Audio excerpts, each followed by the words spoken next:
Vamos começar aqui. Hoje é quarta-feira.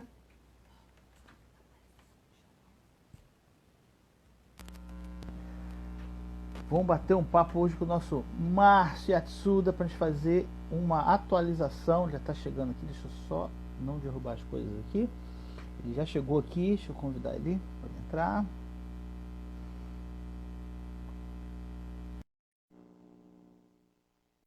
Chegou a chefa, está na área. Bom dia, Tássia. Estamos aqui no projeto Impactos do Coronavírus. Bom dia. Bom dia, meu querido. Epa, deixa eu me ajeitar aqui que eu não estou aparecendo. Agora foi. Vem pra cá. Bom dia. Opa, esse fundo tá legal demais aí, hein? Pois Poxa, é, cara, bateu invejinha. dia bonito, resolvi sair um pouco da toca aqui, aproveitar Pô, esse que dia bom, bonito. uma cor pra gente aí. Deixa eu Talvez aqui tenha uns mandar um abraço. cachorros da vizinhança aí no fundo, mas tudo bem. Aqui vai, provavelmente em algum momento vai ter meu filho aqui dando uma gritada, mas a esposa levar ele pra lá, mas ele é terrível. Bom, começamos aí. Vamos fazer um mês que a gente bateu um papo. A gente vai fazer uma atualização geral de tudo que deveria ter acontecido e o que aconteceu. Como é que você está? Você está bem? Como é que tá as coisas por Tô aí? bem, graças a Deus, todo mundo, minha família é saudável, a gente se cuidando, saindo só para a grande aventura da semana, que é ir pro mercado. Sim. Só para fazer para quem não estava na nossa outra live, o Masatsuda é um cara muito ligado ao meio de audiovisual. Ele tem um currículo gigantesco. Ele vai falar um pouquinho disso para gente. E o nosso objetivo hoje aqui é tentar ver como se deu a evolução desse vamos dizer, da tragédia que assolou esse meio e tentar, de alguma forma, pensar, né, fazer um tipo de estratégia. Fala um pouquinho de você, rapidinho, só para poder o público que não te conhece. Tá bom, meu nome é Márcio Tsuda, sou, assim como o Anderson, né, não venho da área de humanas, sou graduado em matemática aplicada e computacional, trabalhei com TI aí 22 anos e desde final de 2012 entrei na área de produção audiovisual, sou sócio da Movioca, uma produtora de presenças aqui em São Paulo e Salvador.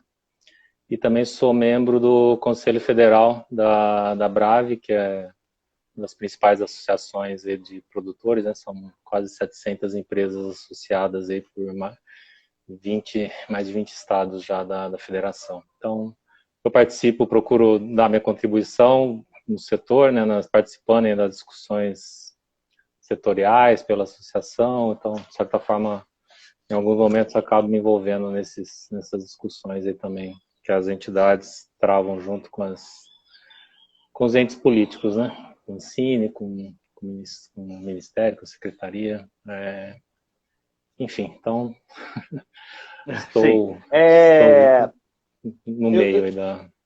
Eu lembro que um ponto nosso que a gente debateu bastante, acho que é importante voltar nele, já começar dele, na verdade, Uhum. é que era a questão das políticas, não exatamente das políticas, mas dos objetivos ou das ações, achei a palavra, das ações governamentais para socorrer esse mercado, porque em princípio ele vai ser o que vai ser audiovisual, cultura geral, turismo e educação vão tomar talvez a principal lambada dessa história toda aí dessa pandemia. E a gente viu, a gente fazendo um resumo muito rápido do que a gente falou, que em princípio tinha ideias, mas aplicabilidade nada. E mudou esse cenário de lá para cá? Bom, antes de responder a sua pergunta, pegar o começo aí da sua fala, né, sobre aonde que o audiovisual e a cultura elas se encaixam, né, no ponto de vista de atingimento pela pandemia, né, do ponto de vista econômico, do ponto de vista de negócio.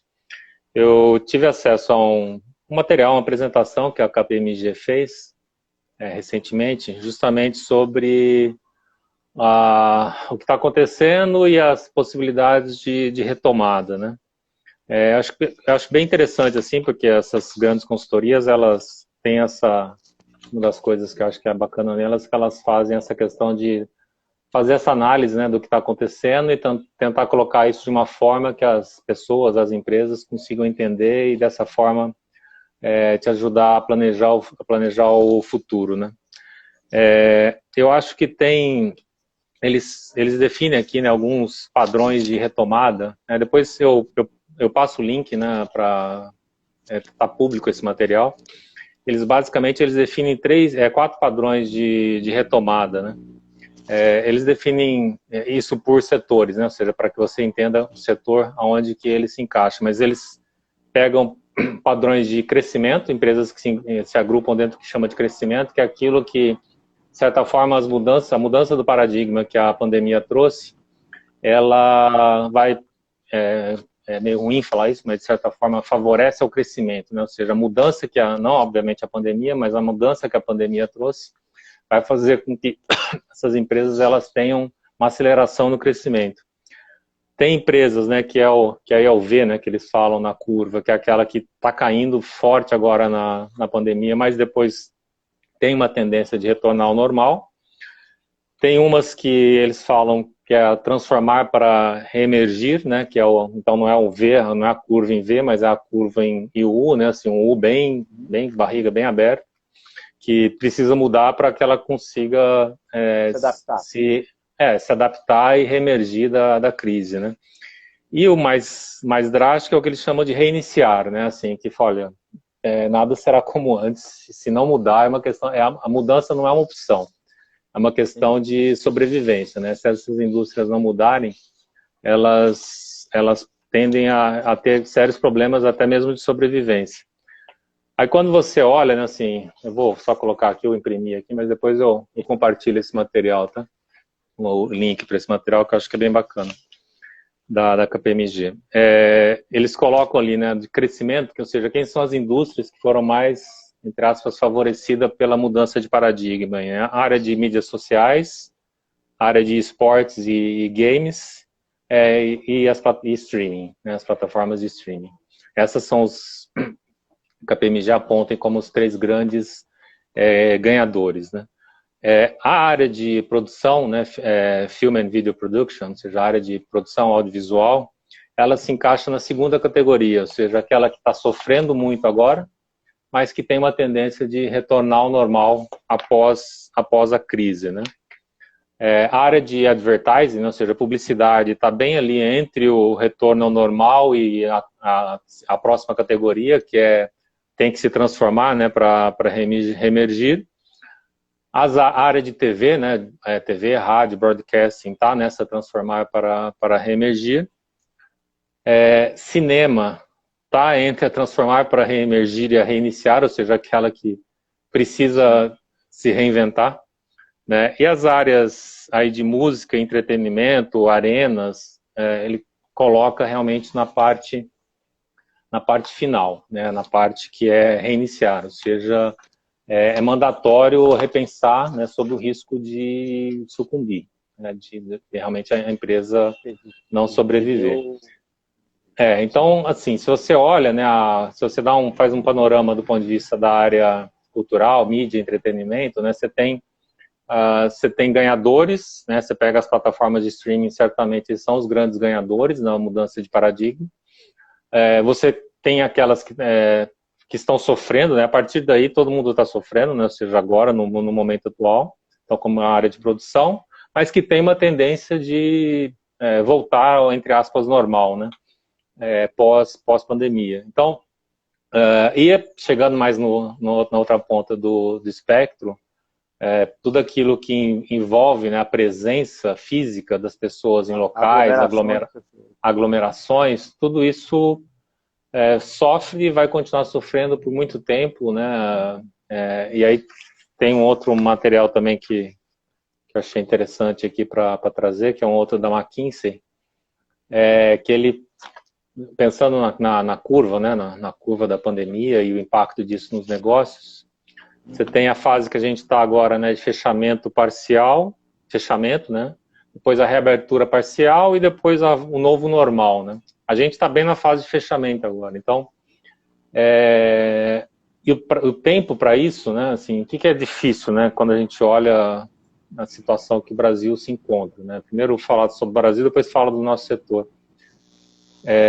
Os países que estão reabrindo agora são os países que fizeram ações muito duras e culturalmente também a população, ela de certa forma, ela tem uma característica, né, de adesão a esse tipo de iniciativa, tem uma preocupação com a coletividade que infelizmente não é muita característica do brasileiro. Então, junta-se as duas coisas, né, as questões de liderança governamental, os problemas que a gente está vivendo, e junta isso com uma característica nossa, né? Então, o que isso está fazendo, na verdade, é que essa crise aguda, né, que nos outros países foi coisa de 2 meses, a gente está prolongando essa crise aguda. A gente vai ser uma crise aguda crônica, né? A gente vai viver essa crise aguda por um tempo maior que os outros países. A gente fez a pior das escolhas. Porque Sim. Tinha 3 cenários assim, hipotéticos, teóricos, mas eram 3 cenários. Né? Você abrir tudo e ok, morre quem tiver que morrer e estamos nem aí. E salva a economia completamente. Né? Você não teria nenhum impacto mínimo na economia. Impacto, falando direto, não as pessoas que morreram, vai gerar problemas e tal. Mas seria impacto mínimo. E fazer o que a Itália fez. A Itália nem tanto, a Itália pisou na bola, mas o que fez a Espanha foi mais incisiva. Fechou tudo e pronto. E ficou 2 meses e pouco completamente fechada. E aí vem essa questão de reabrir com cuidado e tal. A gente optou o meio do caminho. A gente fechou a classe média, a classe A e B, e uma parte da classe C, e essa parte de baixo do C, D e E está aberto. A realidade é essa. O Brasil com S tá trabalhando, tá na rua, e o Brasil com Z tá em casa vendo live e pensando e questionando coisas, né, fazendo as coisas que estão fazendo. E o que aconteceu com isso? A gente afetou a economia e não resolveu o problema de saúde. É o pior dos casos. Infelizmente, a gente parece que a gente tem é o país do quase, né? Quase faz a quarentena certa, quase retoma a economia, a gente quase faz as coisas certas, né? Então, não tem quase grave, né? Incrível. São Paulo tomou uma medida bastante comparado com os outros. Acho que foi as medidas dentro dessa maluquice toda melhor. Tá bem comparado com o que aconteceu em Nova York, ainda tá bem. Então é um negócio incrível. O problema interromper. Desculpa te interromper, mas encaixou bem essa questão do quase. Essa palavra que você falou é incrível, é o quase. É a quase educação, é a quase cinema, é a quase indústria. Aí quando faz um negócio, eu lembro, sabe, do Tropa de Elite, quando veio. Nossa, Hollywood, arrebentamos, a partir de agora a gente vai fazer cinema. Aí quase ficou ali e acabou, e morre. Enfim, então, assim, o que eu diria que eu não estou mais otimista passado 30 dias. Gostaria de... Mas, assim, o que acontece é a perspectiva da gente continuar nessa crise aguda, então, eu acho que ela perdura ainda, né? A gente achava que, num primeiro momento, que a gente poderia estar tendo uma melhora aí já a partir de julho, final de julho, mas... Enquanto o índice de transmissão, né, eu sou matemático, assim, é uma coisa simples. Enquanto o índice de transmissão está acima de 1, todas as taxas de mortalidade, tudo isso vai continuar subindo. Então, é inexorável, assim, enquanto a gente, que é como a Alemanha, por exemplo, está monitorando a reabertura, né? A Alemanha, ela fez o fechamento lá bem sério por 5, 6 semanas e estrangulou a taxa, né, de transmissão para 0,7. E eles têm lá os parâmetros que eles olham para a manutenção da reabertura, é justamente essa taxa. Então, enquanto isso estiver abaixo de 1, 0,7, 0,8, se passar de 1, eles vão fechar de novo. Então, a gente não sabe nem a nossa taxa direito, né? Porque a gente não consegue fazer medição, então, enfim. Então, esse é o cenário macro, né? Assim, sim. E, como eu disse na live anterior, o audiovisual especificamente, a gente já vinha de uma crise de alguns anos, desde, sei lá, pelo menos uns 3 anos, 2, 3 anos. Enfim, aí fundo setorial, as linhas de fundo setorial que não saem, problemas com a Ancine, Ancine com TCU, então tudo isso vinha estrangulando o setor, né? Então a gente ser atropelado por essa pandemia, isso realmente atingiu duramente, né? A gente já sabe de produtoras aí que realmente estão fechando, muitos cortes, é triste, né, ver isso, mas isso já está acontecendo, assim. E, né, retomando a sua pergunta, assim, o que efetivamente foi feito, né, pelo setor público, assim, a gente tem algumas iniciativas sendo feitas, né, em nível municipal, né, você tem, então, aqui em São Paulo, por exemplo, a SPCine está fazendo esforço aí de fazer ações para atenuar a crise, mas de uma forma coordenada, né, pelo governo central, infelizmente, a gente não tem nada, assim, de prático, nada, zero. Não teve nenhuma ação de melhoria, né, pelo contrário, assim, a gente vem sofrendo porque a gente está com as equipes, muitas coisas que podiam ser feitas não podem ser mais feitas, então os prazos continuam acontecendo, né, falando em Ancine, tem empresas que estão com dificuldades aí de fazer os trâmites, então é um cenário complicado, infelizmente é um cenário com muito sofrimento das empresas. A Cris, eu não vou conseguir. Krishna Marhum. Krishna Marhum. Krishna Marhum. Eu tive um professor de São Paulo chamado Marhum, eu chamava ele de Marhum, mas escrevia exatamente assim, Krishna Marhum. Ela disse que a gente tem uma tragédia aí para frente de 4 anos. Eu acho que ela está sendo bem otimista também. Eu acho que a coisa no estudo da McKinsey, né, que eles falam sobre que eles analisam essas questões, né, dos padrões aí de retomada também,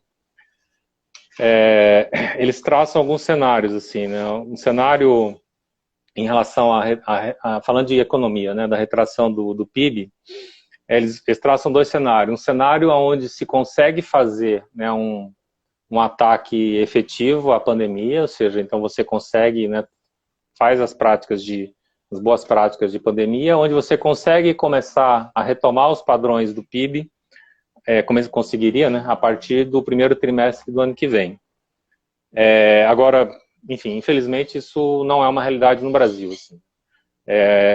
Então, acho que o cenário que se apresenta no Brasil, segundo as projeções aqui da McKinsey, é a gente falar de retomar, né, do ponto de vista de crescimento econômico, aos padrões que a gente ia pré-pandemia, que já não eram bons, né, infelizmente já não eram bons. A gente está falando de primeiro trimestre de 2023.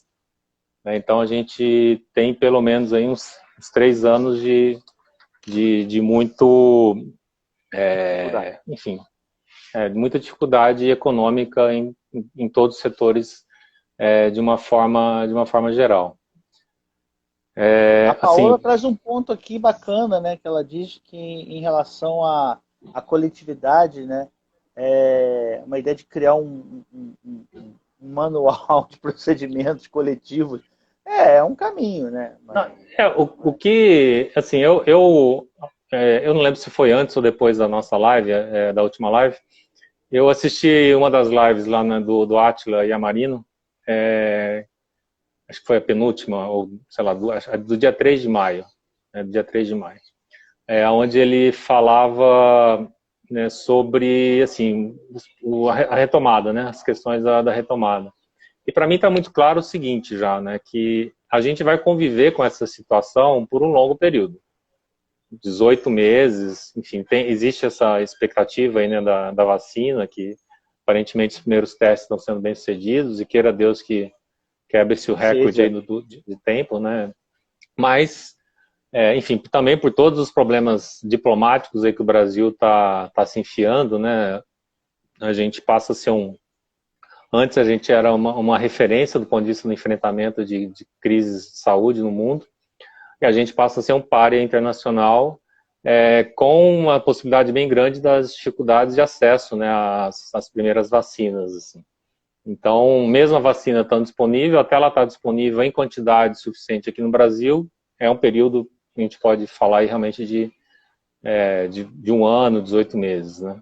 Então, esse período a gente vai ter que conviver e, de certa forma, isso está sendo feito já, né? O Reino Unido está retomando as produções, a Alemanha está retomando produção audiovisual, então, com protocolos totalmente diferentes, né? Então, a gente tem uma produção nossa, né, que era a principal que a gente estava fazendo antes da pandemia, que é o Drag Me as a Queen. A gente parou e a gente está planejando a retomada já, né? Já estamos retomando a pré-produção, considerando que a gente consiga filmar isso, né, daqui, sei lá, 2 meses, lá para setembro, né, 3 meses.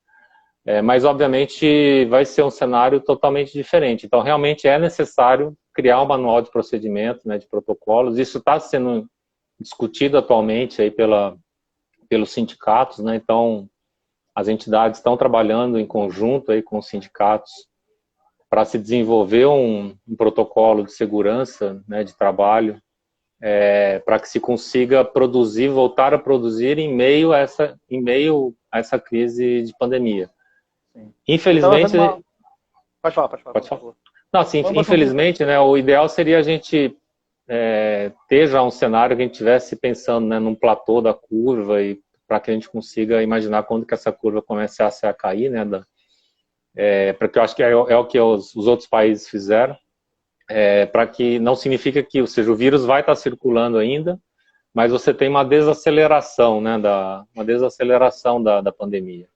Então, isso é o cenário que a gente imagina quando a gente vai poder voltar a filmar, né? Mas isso vai acontecer, assim, porque, obviamente, 2 anos, né, você ficar sem produzir, realmente acho que não vai acontecer, e é possível de se produzir, né, com segurança, etc., desde que você tenha uma situação mais controlada, né, da evolução da pandemia. Você toca para mim num ponto, e você é matemático, talvez você vai me ajudar a traduzir isso até um pouco melhor, que para mim é um pouco difícil. Eu não consigo ver nem todos os agentes que estão envolvidos com isso, seja municipal, federal, estadual, privado, público, isso que você acabou de falar. Quer dizer, tudo bem, estamos na pandemia, tá aí o vírus, o mundo, a gente tem vários exemplos de ação do mundo, desde de tragédias como foi na Itália, até muito bem sucedidos, mas que precisam de muita grana, como foi na Coreia do Sul. Beleza, tudo bem. Então você tem vários exemplos. Então vamos sentar aqui e vamos ver como é que a gente produz um seriado ou uma peça de teatro dentro deste cenário. É possível? O que tem que ter? Tem que botar um plástico na cabeça do cara? Tem que ter um respirador. Ih, travou. Peraí. Márcio, volta. Voltou? Voltou. Não caiu. Onde você parou de me ouvir? Você estava falando que os outros países estavam fazendo esses estudos, né, sobre como voltar.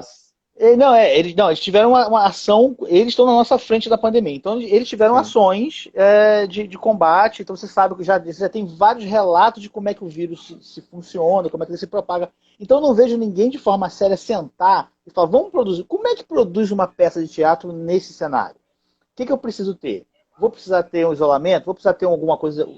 A minha movimentação de palco vai precisar ter um vidro, aqueles acrílicos, separando aqui. É usar ciência, sabe? Para coisas elementares. Dá para voltar a trabalhar no supermercado? Como é que a gente vai fazer? Vai ter que ter fila, vai ter que ser controlado, vai ter que ter um higienizador na frente que o cara passa, um borrifador. E ninguém fala isso. E o pessoal fica num fla-flu de qualquer coisa, e cloroquina e não sei o quê. E efetivamente, e é engraçado que os meios de comunicação não se atentam a isso e caem nesse discurso raso do Fla-Flu, entendeu? Ou do Corinthians e Palmeiras. Um negócio, eu não consigo entender isso. Eu não consigo entender, juro, eu não consigo entender. Isso, assim, né, que infelizmente a gente não tem, né, uma ação governamental do governo central, né? A gente vê ações, né, aqui em São Paulo a Secretaria Estadual de Cultura, né, liberou um primeiro protocolo para a produção audiovisual. Então está tendo, de certa forma, o setor audiovisual, independente, né, do governo central, está se articulando para discutir isso, assim, né? Isso tem ações, por exemplo, no sul do Brasil, né? Em Santa Catarina já tem um protocolo pronto, com a participação dos sindicatos. Então, as empresas, as entidades, elas estão discutindo isso, assim, isso está acontecendo já em vários locais, alguns com participação, né, dos governos locais, estaduais, como aqui em São Paulo, e municipal, né, com a SPCine também fazendo um trabalho importante.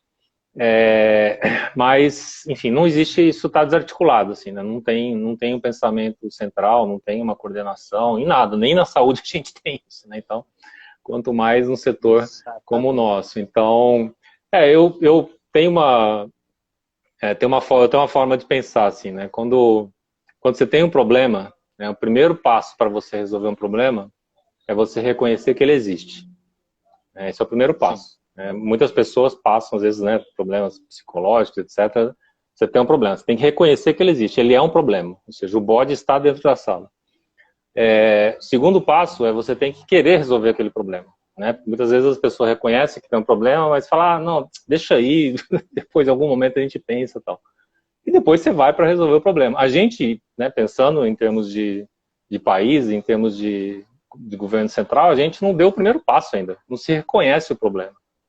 Fica se discutindo até agora se, enfim, né, se é uma coisa séria, e tem, infelizmente, né, esse pensamento leva junto aí um terço da população que se apega a isso, achando que é uma dicotomia saúde versus economia, e na verdade não é, né? Essas duas coisas são juntas. Se a gente fizesse o trabalho direito na saúde, a gente teria a economia menos afetada. Todo mundo vai se ferrar, todo mundo vai ter recessão, todo mundo vai ter queda no PIB, o mundo inteiro, o mundo vai ter uma recessão esse ano. Isso já é líquido e certo, né? Estados Unidos tem saiu da menor taxa de desemprego para a maior taxa de desemprego, mais de 20 milhões de desempregados, desde a década de 30, quer dizer, desde do crash da Bolsa de 29, assim. Então, é inexorável, assim, vai ter, a crise, ela está aí. Então, assim, mas como é que você consegue estabelecer os alicerces para sair da crise? Você precisa resolver o problema da saúde.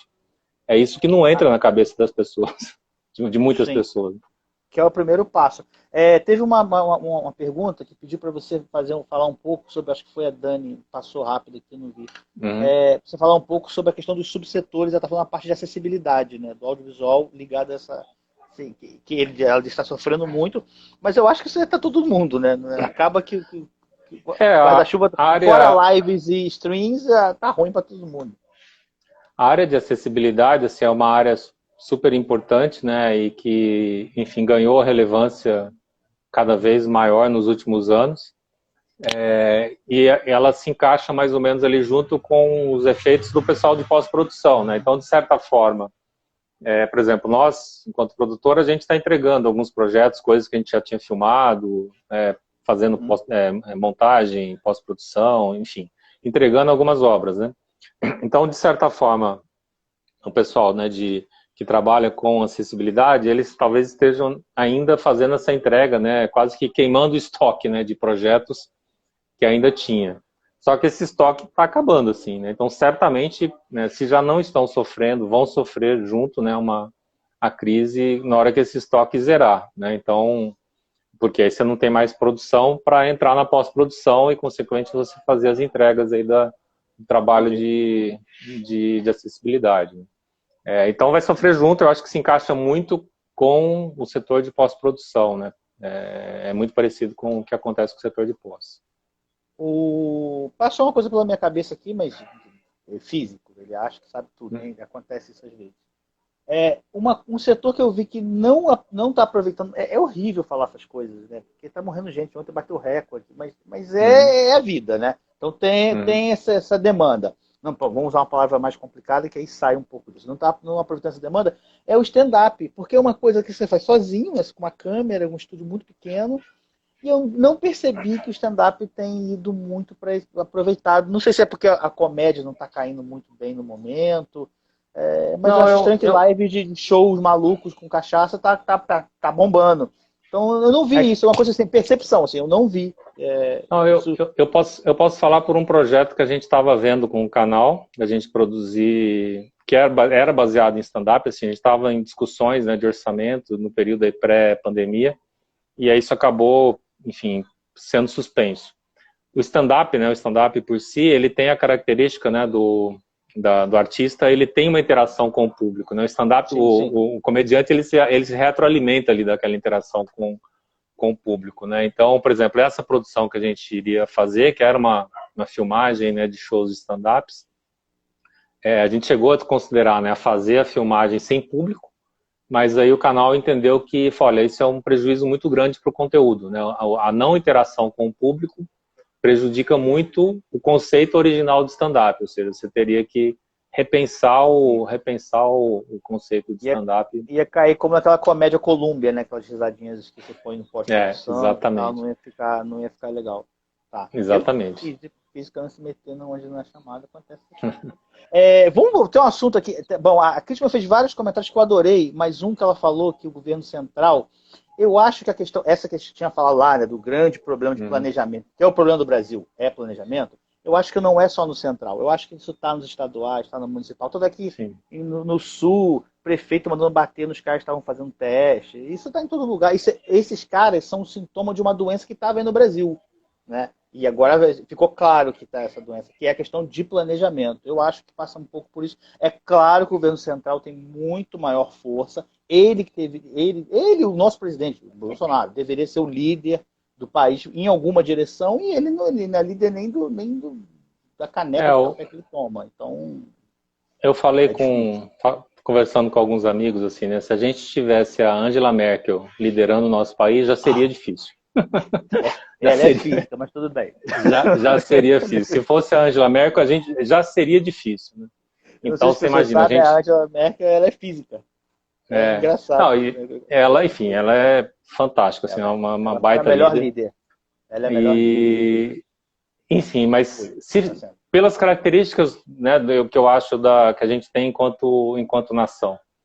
E a gente tem que encarar isso, a gente é assim. Eu vou dar alguns exemplos, né? Quando teve, por exemplo, o desastre, né, das barragens lá em Minas, né? De Mariana, do ano passado, você tem aquela comoção, né? Ou seja, todo mundo se movimenta, faz aquela baita arrecadação de alimentos, de água, de material de saúde, vai lá, as pessoas vão lá se doar, etc. Cara, e depois esse negócio cai no esquecimento. O que precisaria mudar do ponto de vista estrutural, do ponto de vista de regulação, para que isso nunca mais acontecesse? Esse é o pensamento, assim, né? Esse é o pensamento, por exemplo, que eu procuro trazer dentro da empresa. Assim, falar, cara, coisas erradas vão acontecer, mas quando dá uma coisa errada, dá um passo para trás, olha e fala, né? Beleza, resolve o problema, né? Apaga o incêndio, mas depois dá um passo para trás e olha e fala, por que aconteceu esse problema? Para ele nunca mais acontecer.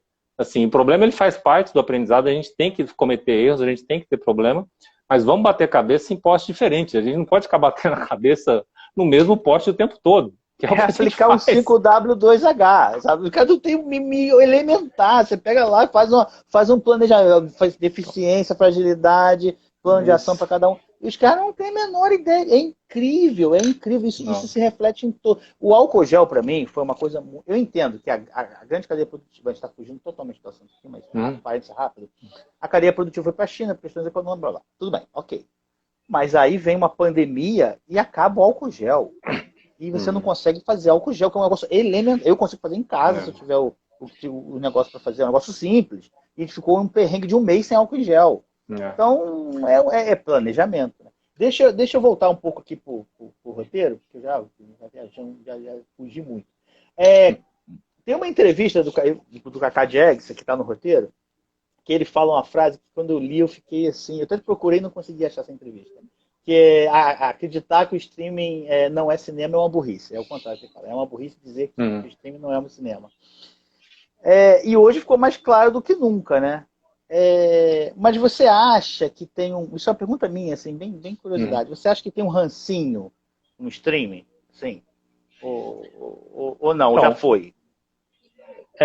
Eu acho que é um mix de várias coisas, né? Assim, primeiro, eu sou relativamente novo, né, para o setor, desde 2012, final de 2012, mas tinha uma coisa que no começo eu não entendia, né, assim, principalmente quando você olha, a gente é muito influenciado, né, pela indústria americana, a diferença que se dá entre as pessoas que trabalham com televisão e as pessoas que trabalham com cinema.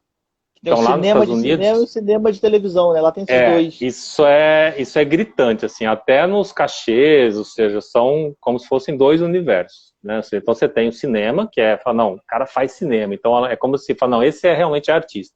E você tem o pessoal que faz televisão, fala, não, isso aí é o pessoal que se vende lá pelo dinheiro. Então, isso tem um pouco no imaginário coletivo americano, da indústria, né, do trade. Isso a gente acho que incorporou isso aqui em certa medida.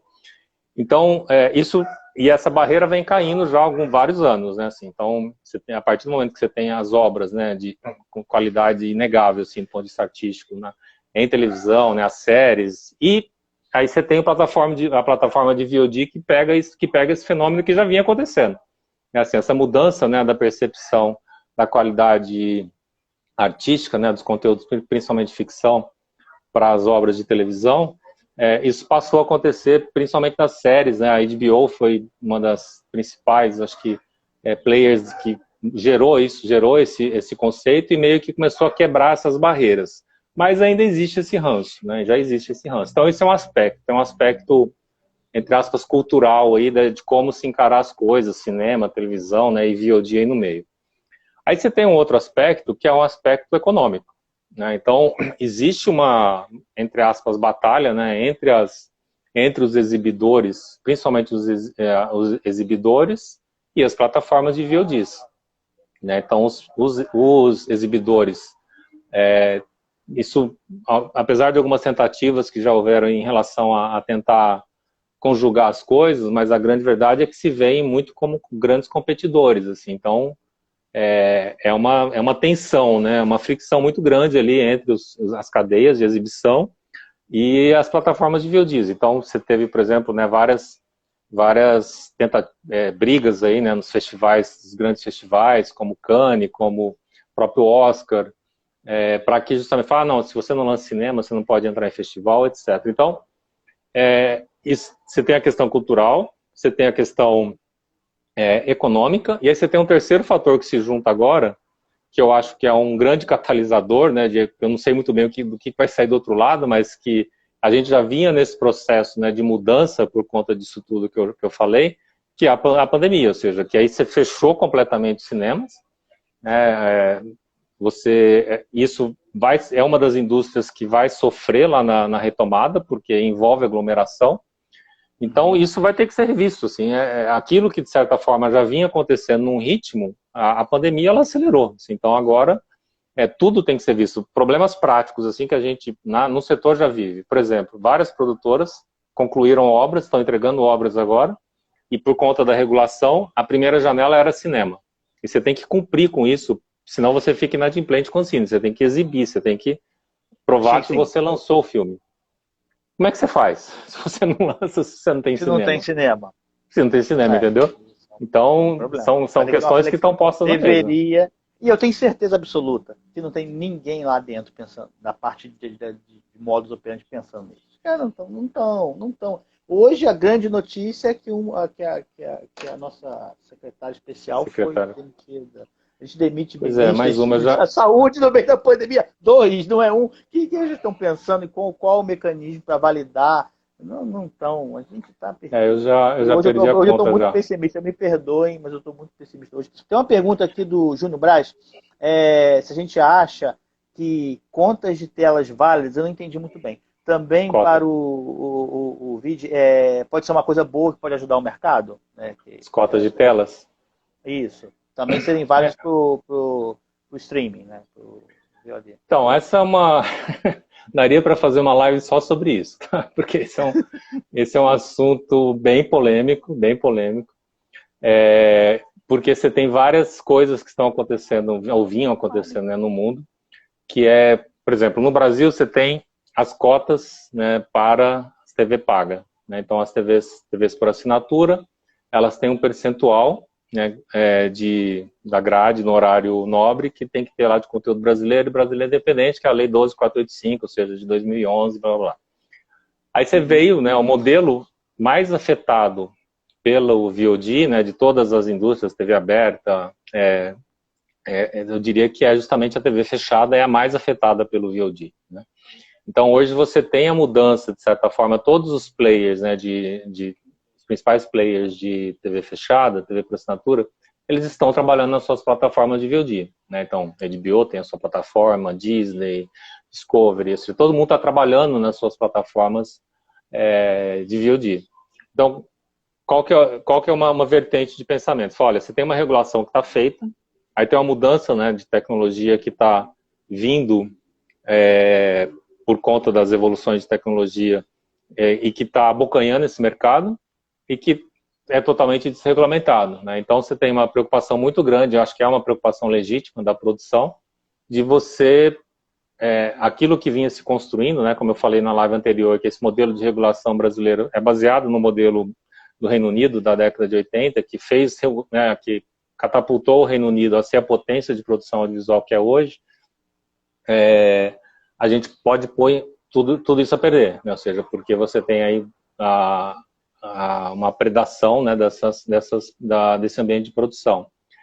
Por outro lado, você tem um outro conceito que, como é que você vai se estabelecer cota para isso, né? Então é uma discussão que vem desde 2017, para você ter uma ideia, no Conselho Superior de Cinema. Isso teve muitas discussões lá, chegou-se a elaborar estudos, aí não chegou a um consenso, aí teve mudança de governo, e agora isso, sinceramente, ninguém se consegue discutir, tem ações acontecendo na justiça, né, tem ações acontecendo na justiça nesse momento. Você tem uma ideia no nível que está essa tensão. Caramba. A Paola também comentou, e a gente até passou um pouco por isso, que a questão da mudança, e fiz uma live com uma pessoa ligada à moda, Nath Siemens, e ela falou, e eu estou meio respondendo já, a pergunta dela se vai ter que ter uma mudança, uma reinvenção das empresas em relação ao mercado. Eu acho que ela está falando especificamente do audiovisual, mas eu acho que isso vale para todas as empresas. Vai ter que ter uma mudança em todos os aspectos de vida até aparecer a vacina. E eu acho que além da vacina... Se você não é uma... Se você não é uma empresa de...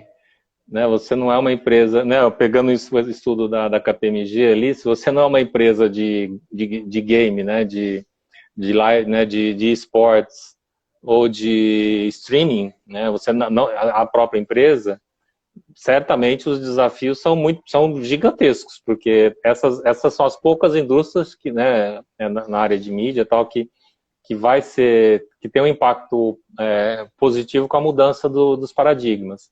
Você não tem jeito, você tem que repensar. Assim, a gente, de certa forma, falando aí pela Movioca, a gente já vinha com esse pensamento desde 2018, quando os primeiros sinais de problemas, né, no fundo setorial eles vieram à tona, a gente já vinha pensando nisso desde 2018. Então, a gente tem agora alguns projetos que a gente está trabalhando que visam justamente isso, que é você trabalhar dentro desse novo cenário. E aí, invariavelmente, você fala de realmente trabalhar para a primeira janela, primordialmente, ser VOD. Né, transactional VOD e alguns subscription VOD. Então, isso passa pelo modelo de financiamento, para como que você consegue financiar uma obra para que você, né, lance isso para essas plataformas e não para as plataformas tradicionais, como TV, cinema, etc. Porque isso vai mudar, ou seja, a empresa de produção ela tem que encarar esse fato, assim, mudou, né, ou seja, acabou. Isso já foi, agora a gente tem que encarar essa nova realidade que ela está aí, ela está posta. Então a gente está nessa fase da crise aguda agora, depois a gente vai ter a fase mais atenuada, que é a fase de reabertura, e depois você vai ter o novo normal, que só vem, como você disse, depois da vacina, e da vacina chegar no Brasil. Ou tratamento, vacina ou tratamento.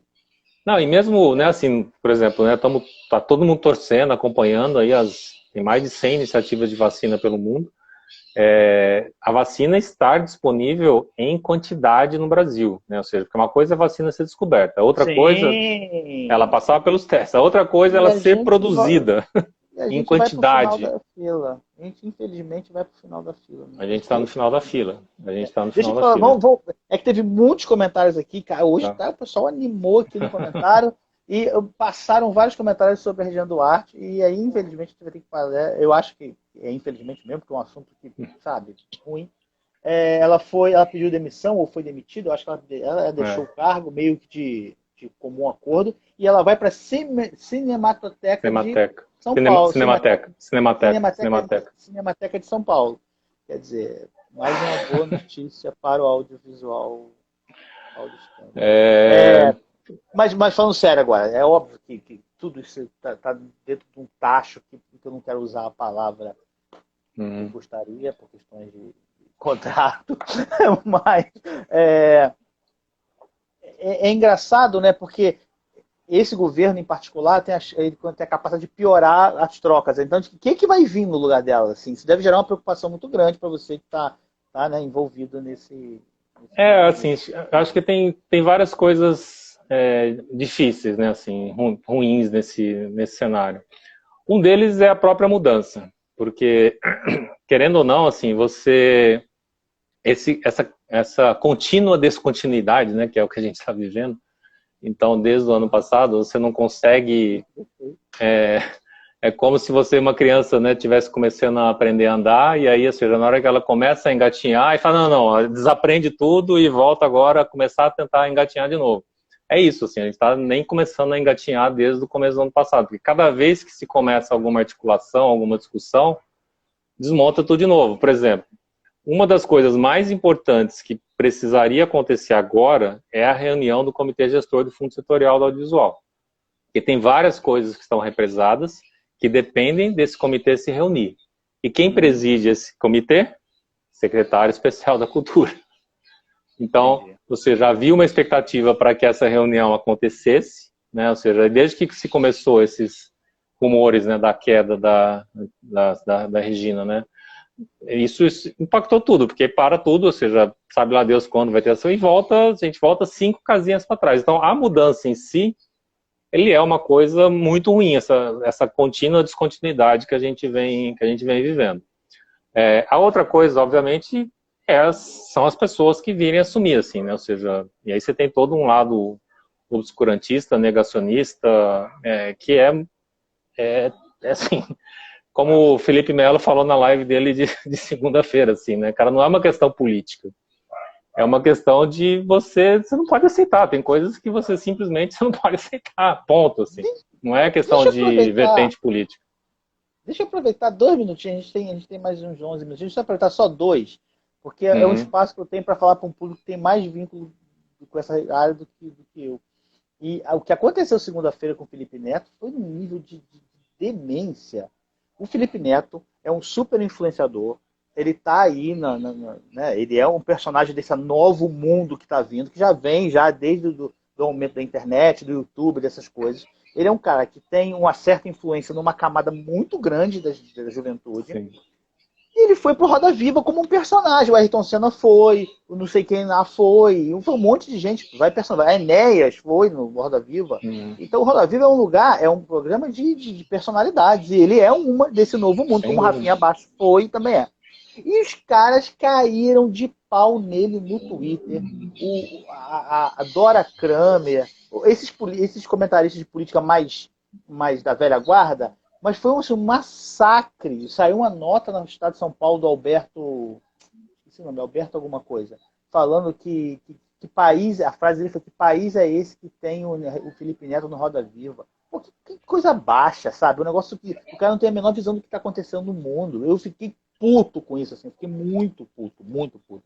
E assim, queria aproveitar esses 2 minutinhos para saber se você percebeu isso ou foi só eu que percebi esse ataque. Eu posso falar da minha percepção em relação ao Felipe Neto. Assim, em 2018, eu assisti, primeiro Rio to See, eu assisti uma palestra dele, lá no Rio to See.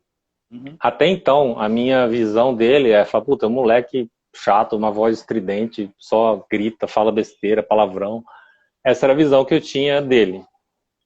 Quando eu assisti essa palestra dele em 2018, a minha opinião sobre aquele garoto mudou. Eu falei, cara, esse moleque, ele é inteligente pra cacete, ele fala coisas muito coerentes, ele tem uma linha de pensamento, que você pode até não concordar com algum aspecto, mas ele segue, né, ele é coerente em relação às coisas que ele fala. E a partir de então eu comecei a segui-lo. Então desde 2018 eu sigo aí nas redes sociais.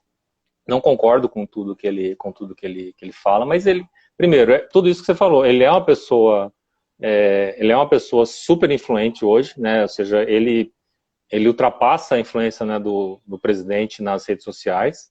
É, ele ele não tem problema, né, em dizer, quando fala, cara, eu errei, pede desculpas, já vi ele fazer isso várias vezes, coisas que ele, posturas no passado que ele acha que ele errou e depois ele vai lá e pede desculpa. Eu acho isso uma das coisas mais importantes, né, no ser humano, a capacidade de reconhecer quando ele erra.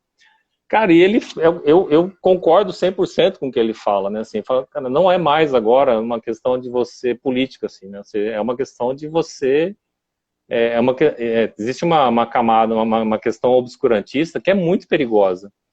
Eu, particularmente, eu achava que isso não era um problema quando houve eleição, né, em 2018. Falei, não, isso aí, enfim, isso aí na hora que você sentar na cadeira lá, né, na realidade vai vir, mas não, assim, o problema é real. Então, eu acho que, eu concordo com você, né, mas tem um lado bom, assim, que eu acho que teve muito jornalista também, muitas pessoas, políticos, um monte de gente que eu consigo seguir no Twitter, e realmente muita gente apoiou muito, assim, o que teve. Então, acho que teve, de novo, né, tem uma divisão aí. Sim, mas eu fiquei surpreso com alguns jornalistas que eu admiro, foram lá e tascaram a lenha nele, assim, falei, gente do céu, por que é isso? É o Alberto Almeida, o nome dele.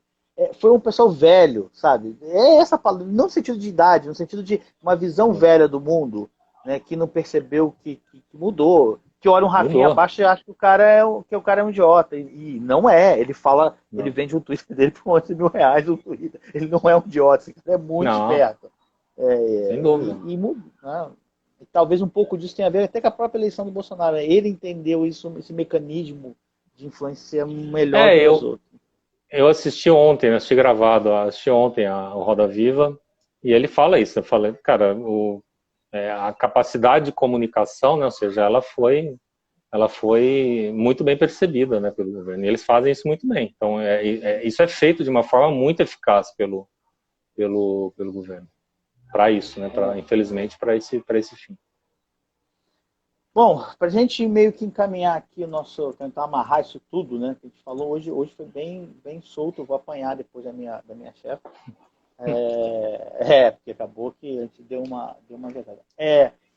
Mas eu acho que é isso. O momento está tão confuso e eles conseguiram o momento está tão confuso e essa, vamos dizer, anomia para a sociedade está tão grande que é isso. Os assuntos se interligaram. Acho que foi a primeira vez que deu para perceber, né, que todos os temas, de certo modo, estão interligados de alguma forma, né? A saúde hoje está impactando no audiovisual. Sim. Antigamente, a malária não impactava, a dengue não impactava. Agora, tá vendo? Impacta. Olha só, se der muito ruim, não tem trabalho para ninguém. Então, eu acho que assim, foi... passa por isso, né? A grande questão, assim, né? De novo, só para resumir, assim, o que eu acho, né? Infelizmente, a gente está vivendo ainda a crise aguda, com características crônicas, porque ela poderia ser mais rápida, né? Ela poderia ser 6 semanas, 2 meses, como foram em vários países. A nossa crise aguda, ela vai ser mais tempo. A gente já está com 60 dias, né, de quarentena. Então, vai durar mais tempo, infelizmente. Quase quarentena, né, gente? Sim, quase. Esse é o problema. Quase Se quarentena. fosse 2 meses de quarentena... Isso, não, é isso. Então, a fase aguda nossa, eu não sei quanto tempo vai demorar. Aí depois dessa fase aguda, você vai ter uma fase de reaberturas e depois um novo normal, assim. Então, a gente tem que se preparar para isso, né? Então, tanto do ponto de vista do setor de produção, tem que repensar os protocolos aí de produção, participar dessas discussões que estão acontecendo, para que a gente tenha as cartilhas aí, né, e as regras de segurança para que a gente consiga voltar a produzir. E os modelos de negócio, principalmente financiamento, assim, totalmente, tem que encarar essa realidade de que as coisas já não são mais como eram antes e não vão voltar a ser, pelo menos eu não consigo ver isso num curto espaço de tempo. Então eu tenho que encarar essa realidade. Assim. Porque se ficar esperando, a tendência é que o oxigênio acabe antes da gente conseguir respirar de novo. Sim. E é engraçado que eu fiz uma live com a cantora, nossa, que eu me apaixonei, Isabela Moraes, pernambucana, se eu não me engano. E ela falou uma frase que eu gravei, que uma das frases que eu anoto aqui nos meus papeizinhos. Ela falou que a arte, nesse momento, é parte da cura. Né? E a arte é muito mais amplo, não é só a música. Eu acho que é a música, Lógico. o cinema. Sim. Era o momento de se criar um plano, e aí eu me metendo de novo na área de vocês, de criar um plano desse técnico, tipo, como dá para fazer? Porque tem coisas que não vai ter jeito. Por exemplo, beijão não pode. Isso não tem como. Mas tem como a gente fazer e construir, sei lá, um tipo de cinema, todo o audiovisual e toda a cultura de modo geral. Tem como construir de formas possíveis? Tem. Então vamos fazer. Agora não tem como quebra todo mundo, não tô nem aí, morre de fome, vai virar. Vai virar o quê? Que não pode Acho, virar. Vai virar Uber? Não pode, porque também está com problema o pessoal do Uber. Então é uma crise que não teve planejamento. De novo, exacerbou-se muito o nosso problema de planejamento. É muito fraco a gente, infelizmente. essa pandemia ela revelou o quanto que a arte é importante, né? Imagina a gente, todo mundo que está aí enfunado, ou seja, né, quem está podendo ficar em casa, não ter o que assistir, por exemplo, né? Não ter o que, seja, né, música, seja filmes, séries, etc.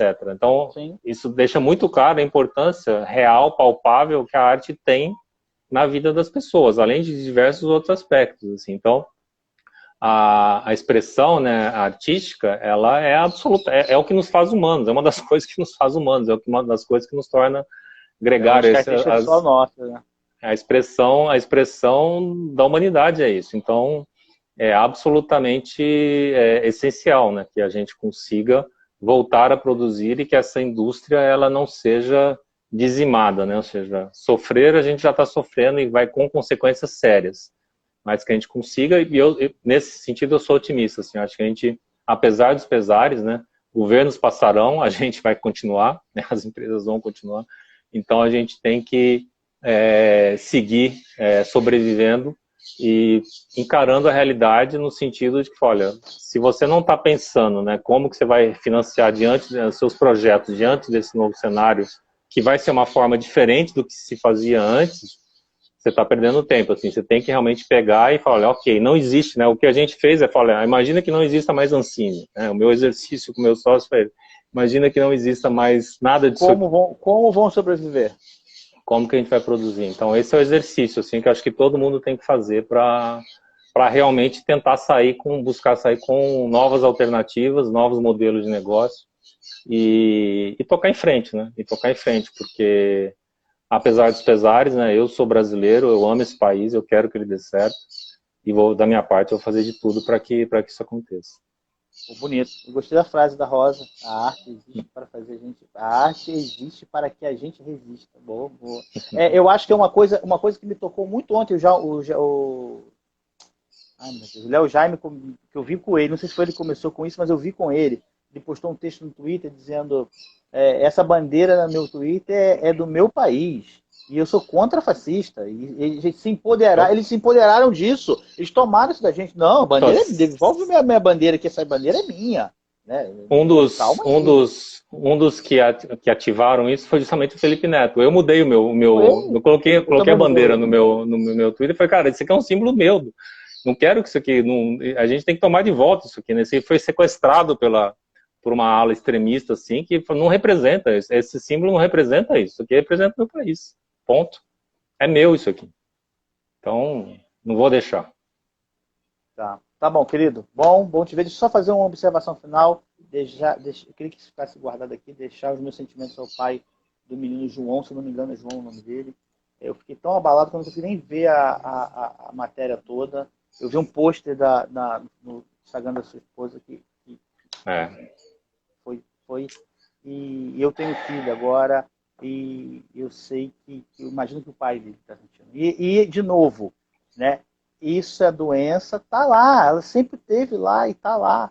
Né? O vírus apenas trouxe isso de forma brutalmente à tona e jogou na cara de todo mundo. E agora a gente tem que dar um jeito de limpar isso, mas não é empurrar, é o que você falou em algum momento. Não é empurrar, João Pedro, não é empurrar para debaixo do tapete. A gente tem que fazer o quê? A gente tem que limpar, não é o que a gente fez a vida toda, que empurrar para o tapete. Eu acho que é importante a gente deixar isso. A gente precisa se acostumar A gente precisa se acostumar a fazer o dever de casa, né? Todo mundo deveria se acostumar a fazer o dever de casa.